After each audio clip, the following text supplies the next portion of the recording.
오늘은 두 번째 시간 신앙의 귀한 핵심에 관한 내용 가운데 1장 예수님은 하나님이시다 라는 내용을 일부 살필 것입니다. 왜 예수님은 하나님이시다 부터 시작할까요? 기독교 신앙의 핵심을 가르치는 많은 내용이 있을 겁니다. 가령 은혜로 구원이다, 이거 핵심이죠. 사람이 자기 힘으로 자기 능력과 공로로 구원을 수 없다, 은혜다, 이거 핵심 아닐까요? 또는 하나님은 사랑이시다, 하나님의 사랑에 대한 천명, 또 공의로우신 하나님, 또 창조주 하나님, 이 기독교의 신앙의 핵심 요체는 참 많죠. 근데 그 중에 하나를 딱 제 1장에 뽑습니다. 예수님은 하나님이시다. 이것은 우리의 신앙의 모든 것은 예수님이 하나님이시다는 사실로부터 시작돼요. 그러니까 예수 그리스도를 믿음으로 구원을 받는다라고 말하는 그 내용은 믿음의 대상이신 그리스도의 사역이 어떠하길래 그리스도를 믿으면 구원을 받는 것이냐.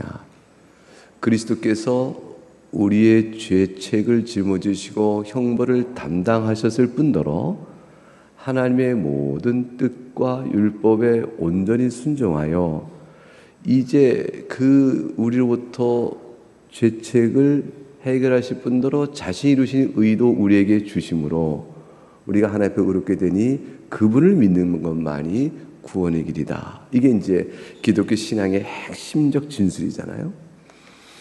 근데 이 진술이 과연 타당성을 갖는가?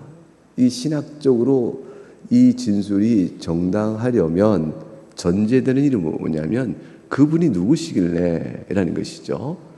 즉 그리스도께서 어떤 분이시길래, 앞서 말한 내용은 그분께서 하신 사역이란 말이에요. 죽으시고 우리를 대신하여 죽으시고 우리를 대신하여 하나님의 아버지의 뜻과 율법에 순종하셨다 하신 일들이잖아요. 근데 그 사역이 왜 우리에게 적용될 수 있냐는 거죠. 믿음에 따라서. 그것은 하나님께서 그분의 사역의 공로를 믿는 자에게 전가시키겠다는 하나님의 아버지의 선한 작정이죠. 근데 그 작정이 이루어질 때 우리는 그러면 하나님께서 그럴 만한 작정을 하실 만한 이유, 요건은 성립이 되는 겁니까?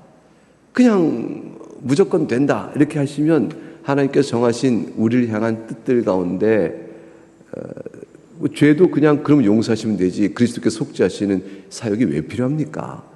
이런 얘기가 될 수 있거든요. 그 안에도 하나님께서 우리를 다루어 가실 때는 우리 창조 위의 섭리 역사 가운데서 우리에게 정하시고 나타내 보신 그 뜻의 질서에 따라서 일들을 이루어 가셔요.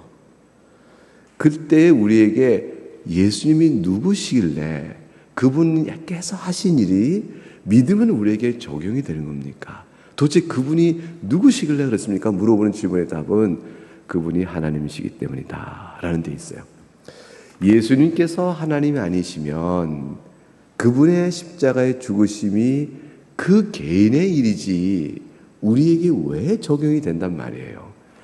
예수님이 하나님이 아니시면 그분이 아버지의 뜻과 율법에 순종하신 공로가 그분의 개인에게 적용될 뿐, 개인의 것일 뿐, 그것이 왜 우리에게까지 주어지냐 말이죠. 그것은 인성에 따라 오신 예수님께서 하신 일이 한 개인에 국한되지 아니하시고 아버지 하나님이 택하신 모든 자들에게 확장하여 넉넉히 넘치도록 주실 만한 공로요 은혜가 되는 까닭은 그분이 바로 하나님이시기 때문에 그런 것이에요. 그럼 이제 우리의 질문은 예수님이 하나님이실진데 어떻게 사람이 되신 것이며 동시에 예수님이 하나님이시라는 신앙을 도대체 우리가 어떻게 가질 수가 있는 것입니까? 무엇으로 압니까? 라는 것들이죠. 그 모든 것들에 대한 내용이 기독교 신앙을 갖는 가장 첫 번째 관문이며 시작이에요. 그래서 예수 그리스도의 복음을 전하면 사람들은 다 그러지 않겠어요? 아, 예수님을 본받는 일은 좋은 일이지, 그리스도를 닮는 일은 좋은 일이야 라는 정도로 얘기할 수 있을지 몰라요. 그리스도를 닮는 일은 좋다라는 건 다 예수님을 하나님으로 보지 않는 것이죠. 모범적 인간으로 보는 거죠. 그것으로 시작해서는 예수 그리스도의 신앙 안에 들어올 수가 없는 것입니다. 그리스도의 신앙 안에 들어온다는 것은 예수님은 나의 구주시라는 사역적 측면에 대한 고백과 동시에 그보다 전제되고 있는 그분은 하나님이시다라는 고백이 논리적으로 선행되어야 돼요. 신앙 실전적으로는 예수님께서 나의 죄를 속하셨다고, 그분을 믿으면 구원을 받는다고 자기로부터 출발해 나가니까 예수님의 사역이 먼저 다가와요. 나 같은 자도 용서받을 수 있나요? 나 같은 자도 예수님의 십자가 죽으신 나의 죄 때문인가요? 신앙 실전적으로는 항상 나로부터 출발하잖아요. 그러니까 예수님의 사역과 그분 하신 일이 먼저 들어오고 그걸 통해 믿습니다라고 회개하고 나가게 되어지죠. 그런데 신앙 논리적으로 보게 되면 그 모든 일은 시작은 어디서부터 하냐면 예수님이 하나님이시라는 데부터 와야 하는 것이에요. 왜냐하면 사실은 이 모든 사역은 하나님의 작정 안에서부터 비롯되는 일이잖아요. 그러면 목적성은 우리를 구원하는 것이고 그 일을 위하여 실행의 계획을 세우시는 모든 일의 출발점은 뭐냐면 성부와 성자 사이에 의논에 있는 거예요.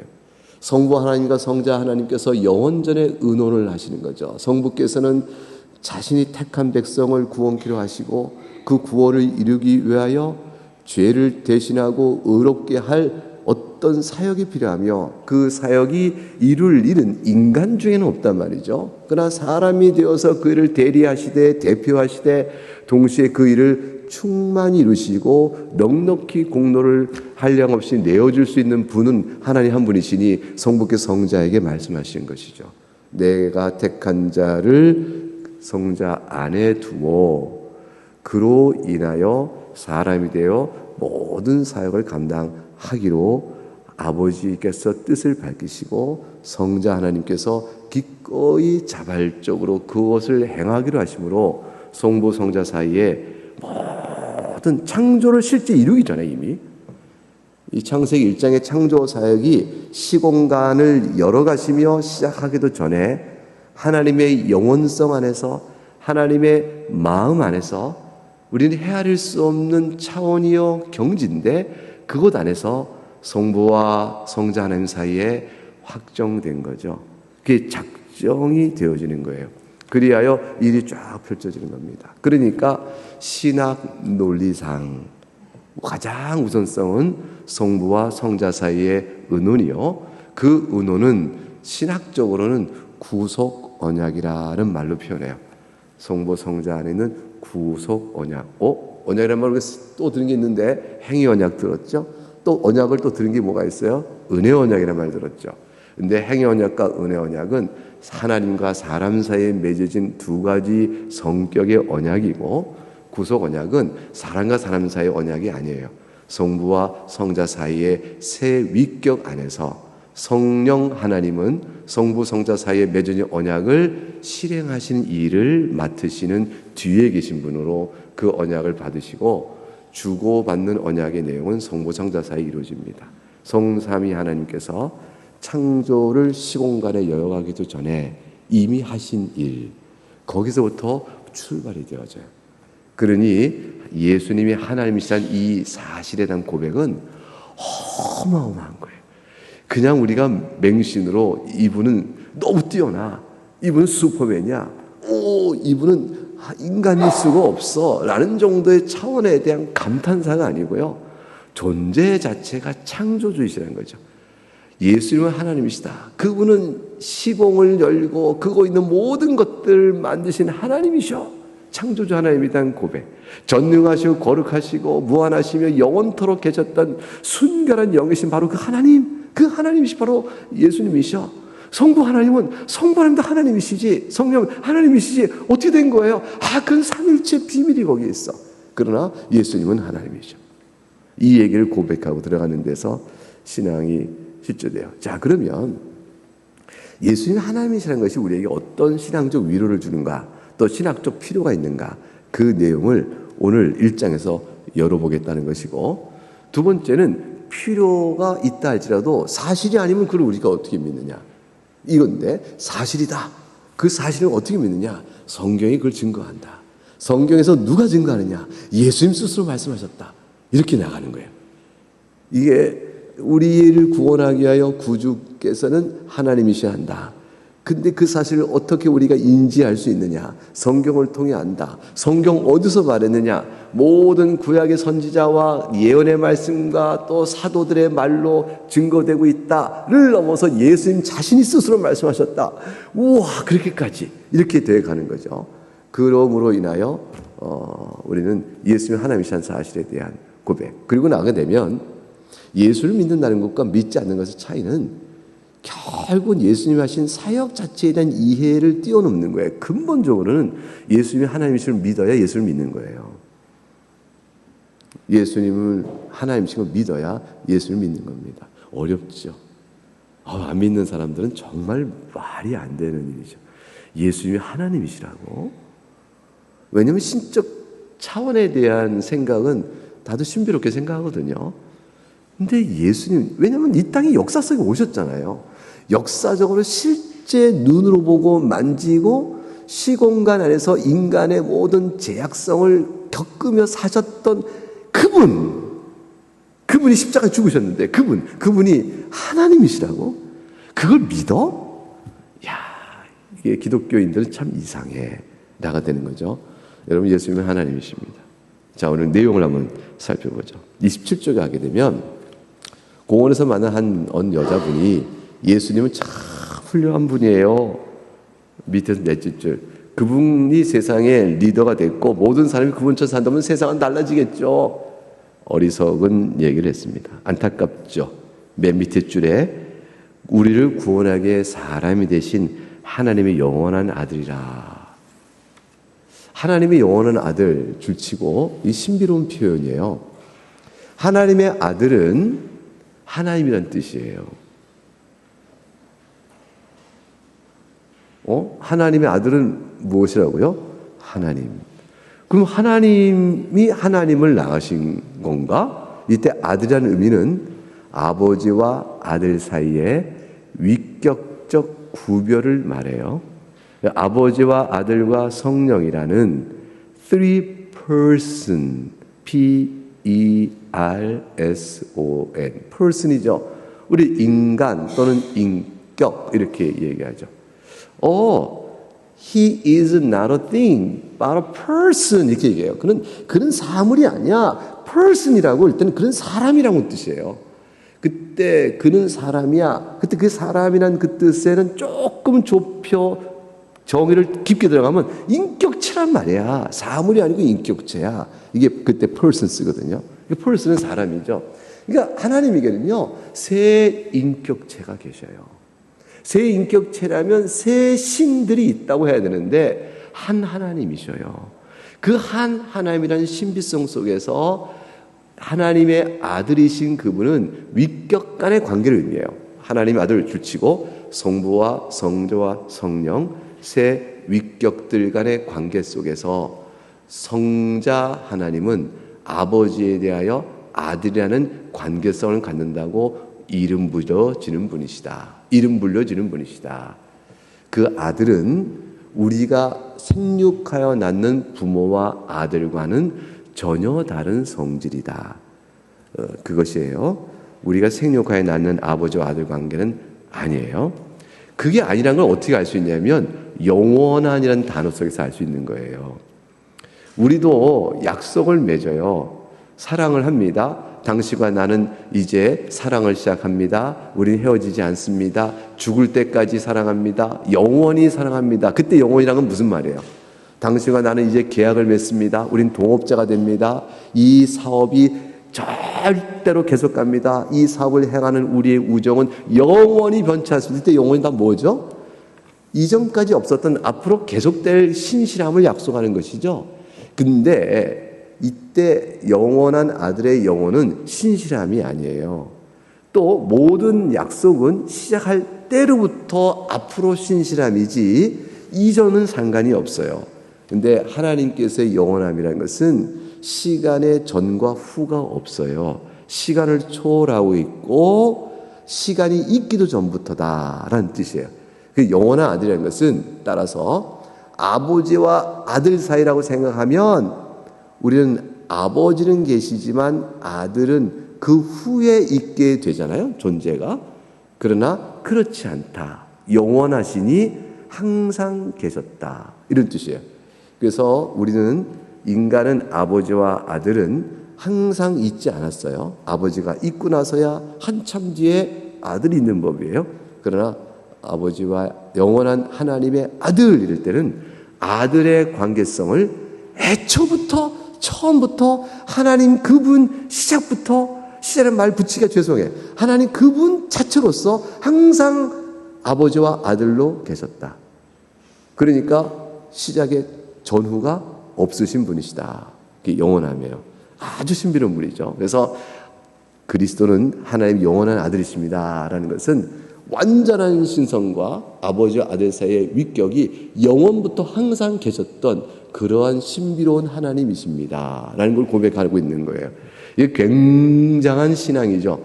이건 형이상학, 이 땅에 있는 일을 다스리는 이치가 아니라 이 땅을 초월한 일에 관한 영역의 사상을 형이상학이라고 하잖아요. 그 초월 영역에서 한참 높은 영역이에요. 더 미치지 못할 영역의 신비로움을 고백하는 거예요. 하나님의 영원한 아들이십니다.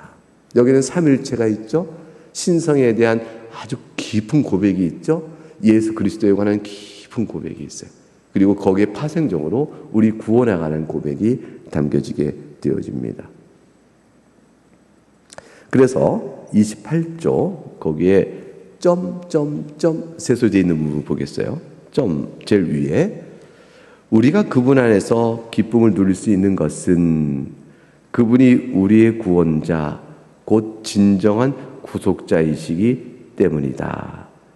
그분은 실망을 안겨줄 또 하나의 사람이 아니라 인간의 육신으로 오신 하나님이시다. 이게 이제 우리의 고백이 되어야 하는 것이죠. 자, 우리가 그리스도 안에서 기쁨을 누린다. 그 이유는 첫째는 그분이 우리를 구원하신 구속자이시기 때문에, 구속자란 말의 의미는 우리를 값을 치르고 해방시켜 주신 분이다. 그게 구속이에요. 그래서 노예 신분으로부터 풀어줄 때 노예 값을 주인에게 치러주는 것을 구속이라고 그래요. 그래서 우리가 죄의 종로로 달 때 죄의 값을 치러주셔서 죄의 종으로 된 신분으로부터 우리를 해방시키심, 그를 구속사역 그렇게 얘기합니다. 그러니까 우리가 모든 죄책과 죄 형벌의 누름에서 해방되도록 하신 분이시다. 그분은 실망을 안겨줄 또 하나의 사람이 아니라 사람은 실망을 시킨다. 이거는 필연이에요. 사람은 다 불변적 존재가 아닙니다. 사람은 변하는 존재예요. 그렇기 때문에 기껏 살아야 100년이요. 그것도 강건해 살기도 힘들 뿐더러 사는 세월 동안 수없이 왔다 갔다 합니다. 그게 인간이에요. 그런 자들을 믿고 따르면 실망과 낙심의 때가 옵니다. 예수님은 그런 인간이 아니다라는 거예요. 영원토록 믿고 의지할 신실한 분이시다. 왜 그럴까? 하나님이시기 때문에 그렇다. 육신으로 오신 하나님이시기 때문에 그렇다. 그래서 우리가 그분에서 기쁘다. 그러므로 그분이 우리를 위하여 이루신 구속사역은 어떻답니까? 변치 않는다라는 것이죠. 두 번째, 확신을 누릴 수 있다. 기쁨의 확신. 기쁨의 확신은 기쁨의 근거가 되신 예수 그리스도께서 하나님이신데 우리가 하나님이신 그분과 구속자로 그분이 오셔서 우리의 중보자가 되셨기 때문에, 구속자는 그 다음 필연적으로 중보자예요. 우리의 죄값을 치러주신 일을 왜 하셨을까? 그리하여 우리에게 어떤 분이 되셨지? 중보자이시기 때문에 값을 치러주신 것이요, 그렇기 때문에 우리의 또한 중보자가 되어져요. 그 중보자는 원인과 결과예요. 그 예수님은 우리에게 있어서 유일한 중보자세요. 하나님과 우리 사이 유일한 중보자. 중보자이신 그분께서 우리의 값을 치르시고 치르심으로 중보자예요. 이 중보자는 시작과 끝이에요. 그래서 중보는 그 중보자이신 그분과 우리가 연합되어 있다는 사실이 있어요. 연합. 이 연합이 아주 객관적이에요. 이게 중요합니다. 연합이 객관적이라는 것은 만일 그리스도와의 연합이 주관적이라면, 즉 우리의 행위나 생각이나 감정에 따라 붙었다가 떨어졌다, 붙었다 떨어졌다 하면 누가 우리가 구원을 확신할 수 있겠어요? 우리는 쉴 새도 없이 변하는 자들인데, 그러니까 우리가 그리스도께서 우리의 구속자 되시고 하나님이신 그분이 이루셨으니 그분의 사역은 믿을 만하며 기쁨을 누릴 만하다. 또 걱정 말아라. 왜냐하면 우리가 그분과 연합됨으로 이 기쁨을 누리는데, 이 확신이 우리의 주관적인 측면에 있는 것이 아니라 그분과 연합이라는 객관적 토대 위에 있다. 그렇게 되어지면 이 땅에서 죄 가운데 사는 인생이 수고와 슬픔인데, 그럼 그리스도 인해서 받았던 구원이 우리에게 무슨 소망이 됩니까? 왜냐하면 예수님 믿어도 병들어 죽는 건 마찬가지고, 예수님 믿어도 늙어 죽는 건 마찬가지. 예수님 믿어도 슬픔과 슬픔은 있잖아요. 그래서 성도가 예수님께 더 나와 기도하는 모든 인생살이의 내용을 들어볼 때 예수님 믿어서 뭐가 달라져요? 인생이 뭐가 달라져요? 이렇게 물어볼 수 있잖아요. 근데 우리는 신앙 안에서 같은 슬픔의 인생이라 할지라도 예수 안에 있는 자에게는 그 의미가 다릅니다. 의미만 다르면 주관적 해석뿐인가요? 아니에요. 주관적 해석만이 아니고 객관적으로 주어지는 능력의 역사가 우리한테 있다. 그것은 이 땅에 사는 동안에도 이미 미쳐지고 있을 뿐더러 장차 올 소망의 새 하늘과 새 땅에 누릴 새 예루살렘의 약속이 있기 때문이다. 이렇게 되는 것이죠. 그래서 그날을 바라봅니다. 장래의 있을 바라봐요. 장래의 소망 때문에 이 땅에 살아가는 삶의 내용이 달라지고요, 이 땅에 살아가는 삶의 해석이 달라집니다. 여기에서 신앙의 유무성, 신앙의 성숙도가 달라지는 것이에요.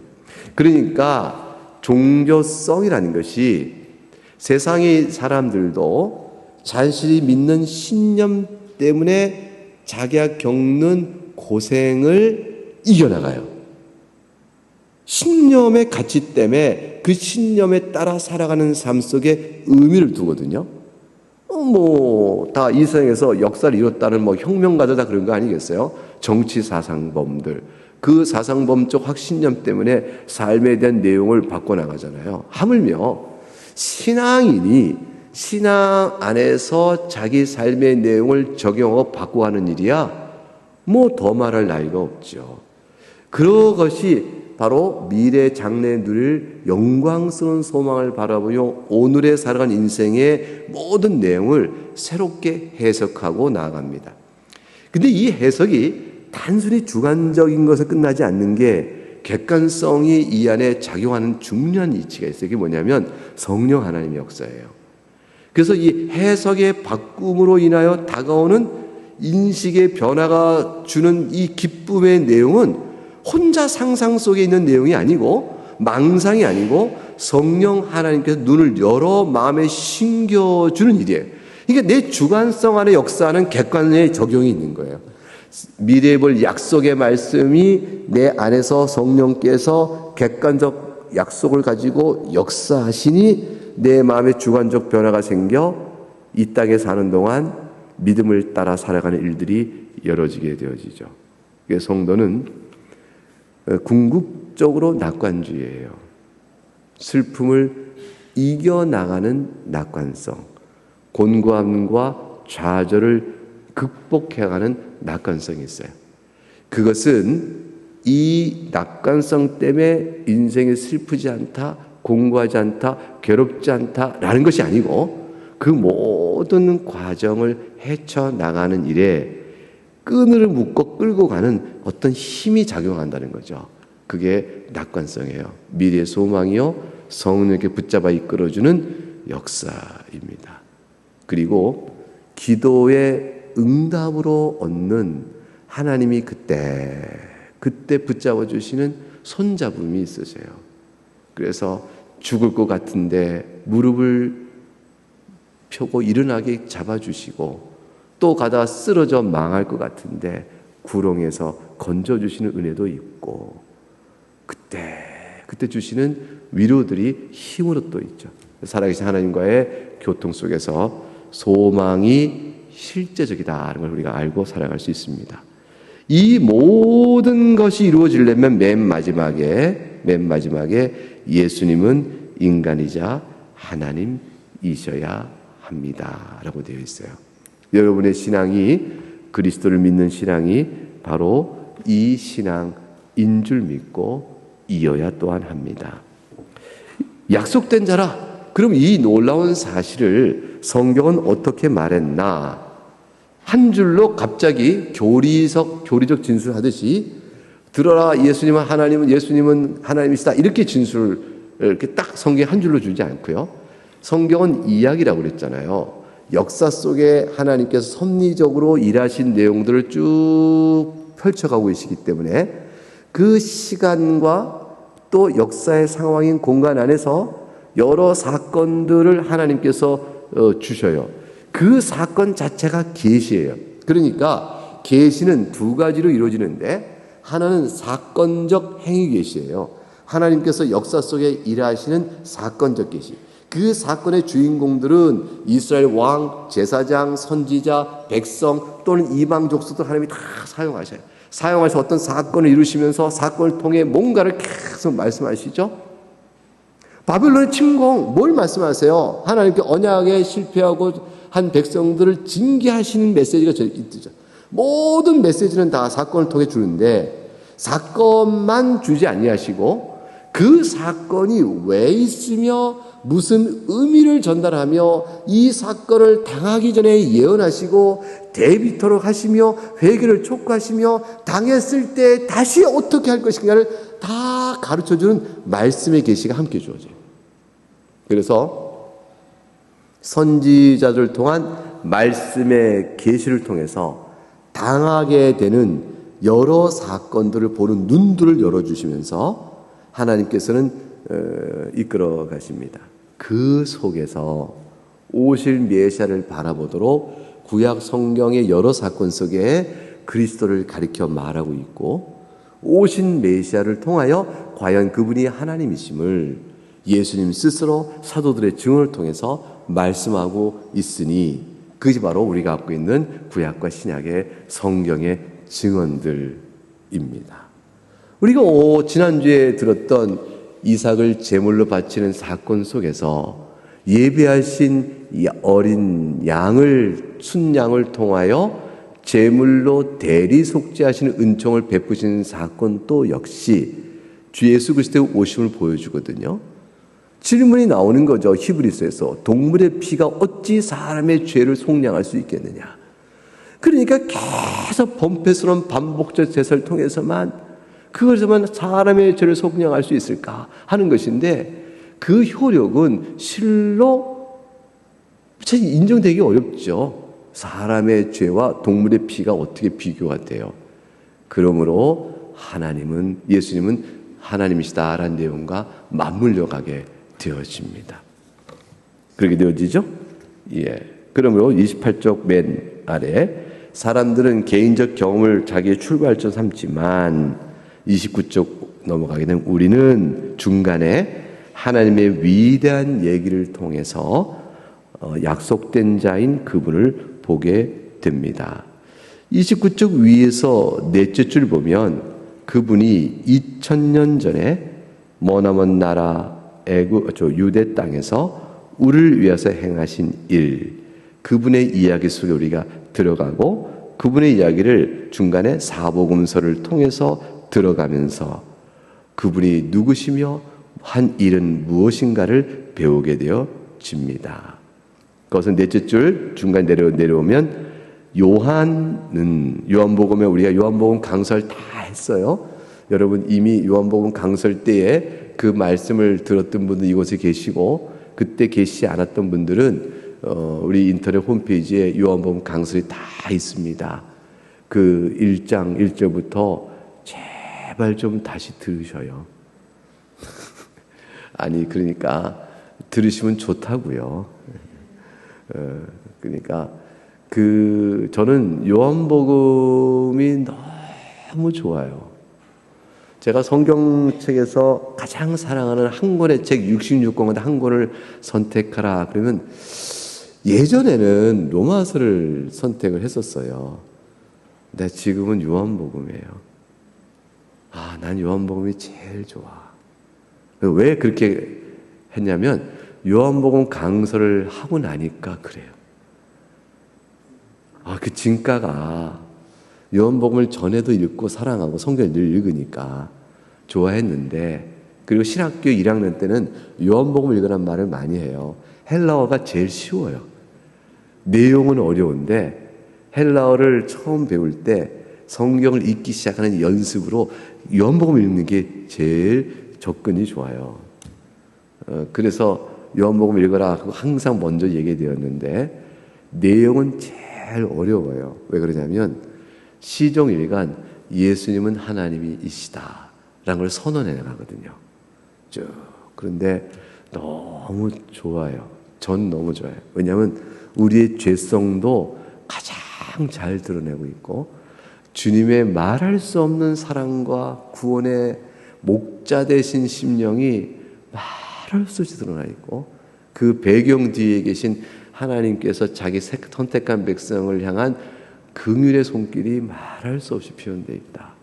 그리고 주의 십자가의 죽음의 고난의 깊이가 뼈저리게 써 있어요. 그리고 부활의 영광과 동시에 죄인을 불러 복음 사역자로 세우시는 주님의 사역의 마무리가 요한복음에 있어요. 그래서 처음과 끝이 다 있다 싶어서 요한복음이 너무 좋아요. 이건 제 개인의 이야기고, 여러분은 어떠신지요?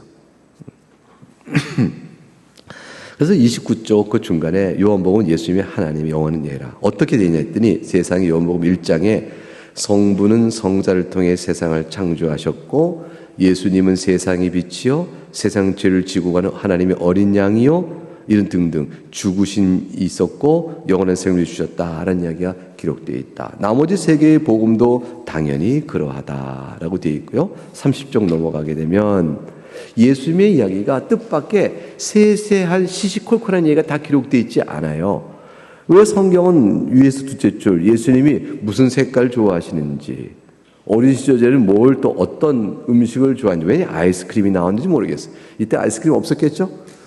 아무튼 뭘 좋아했는지, 간식은 뭘 좋아했는지, 가이사 아우구스토 빌라도 벨릭스는 어떤 성격을 가진 사람이고 또 아그리빠나 구레뇨의 이름은 다 밝히고 있는데 어떤 거 자세히 말하지 않는데, 그러나 이름을 딱 그때 상황에 따라 밝히고 있는 것은 역사이기 때문에 그렇다는 것이죠. 그래서 성경은 필요한 역사를 계시의 의미에 담고 있는 무게만큼 탁 간략하게 쓰고 있어요.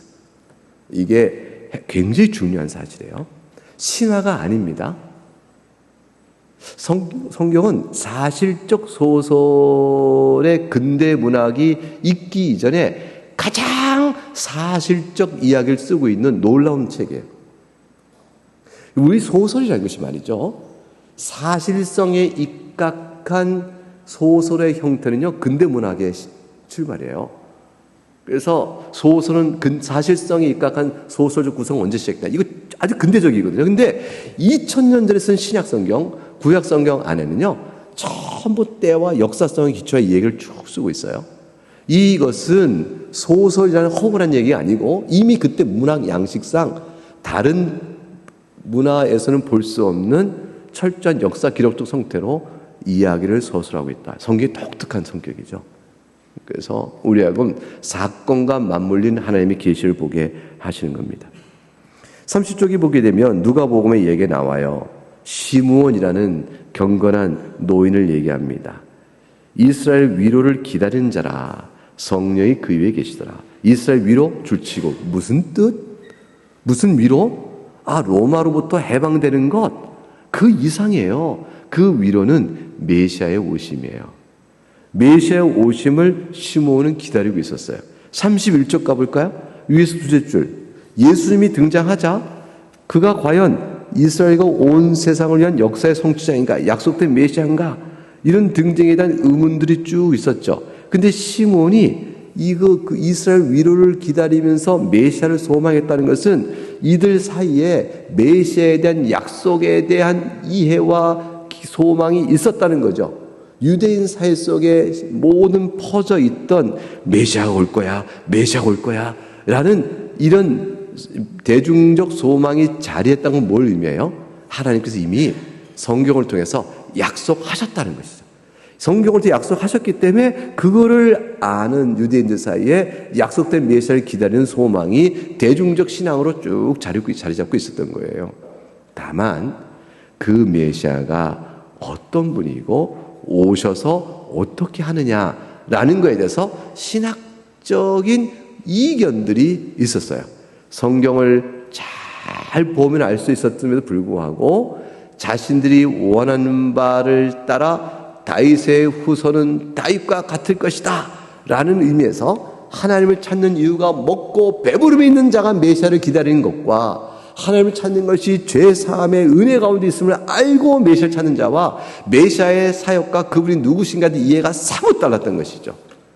그래서 하나님을 믿는 이유가 어떤가에 따라서 성경 안에서 은혜 받는 자가 있고요, 기도 가운데 은혜 받는 자가 있고요, 하나님의 말씀과 은혜 받는 자가 있지만 세상 하나님을 구하는 것이 땅의 생활의 목적이 있는 자는요, 말씀을 통해 받는 은혜는 전부 사실은 표면적 이유고 실제로는 다 빵이에요. 빵.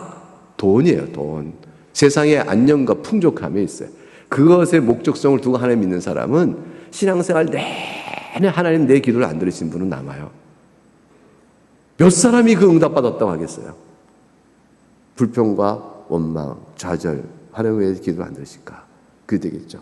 똑같은 인생을 살면서 성경 안에서 하나님께서 죄사함의 은혜와 영원한 생명의 소망을 주신 분인 줄 알고 오늘도 우리를 슬피하는 우리의 인생을 보시고 굽어 살피시사 우리를 불쌍히 여기지 않은 참된 믿음의 내용을 바로 갖고 있는 사람은 같은 인생길을 걷는데 하나님은 항상 나의 기도를 들으시고 나를 붙드셨습니다. 전혀 다른 고백의 양상이 나와요. 여러분의 신앙은 어디에 있고 무엇을 구하는지. 그래서 예수님 오셨을 때 유대인들의 반응이 사뭇 달랐던 것입니다. 32쪽에